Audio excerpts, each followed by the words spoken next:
என் பேரு சக்கேயு. வரி வசூலிப்பவர்களுக்கெல்லாம் நான் ஒரு தலைவர். நான் அநியாயமா வரி வசூலிக்கிறேன்னு பொதுமக்கள் என்ன ஒரு பாவின்னு பட்டம் சொல்லிட்டாங்க. ஒரு நாள் எங்க ஊர் எரிக்கோவுக்கு இயேசு வந்திருந்தாரு. ஆண்களும் பெண்களுமா ஏகப்பட்ட கூட்டம் சேர்ந்துருச்சு. நான் குள்ளமா வேற இருப்பனா, இயேசுவை பார்க்க முடியாததால பக்கத்துல இருந்த ஒரு காட்டு அத்தி மரத்து மேல ஏறி இயேசுவை பார்த்தேன். இயேசு மரத்து மேல இருந்த என்ன கவனிச்சிட்டாரு. கீழே இறங்கி வா, இன்னைக்கு உங்க வீட்டுலதான் தங்க போறேன்னுட்டாரு. எனக்கு எனக்கு ஒரே சந்தோஷம் தாங்க முடியல.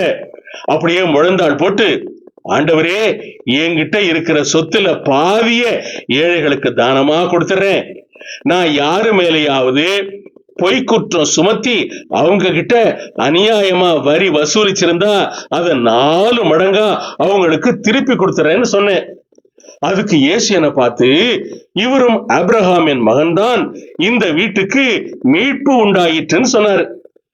இயேசுவை எங்க வீட்டுக்கு அழைச்சிட்டு போய் நான் என் கையாலேயே அவருக்கு அப்பமும் திராட்சை ரசமும் பரிமாறினேன். ஆண்டவர் அதை விரும்பி சாப்பிட்டாரு.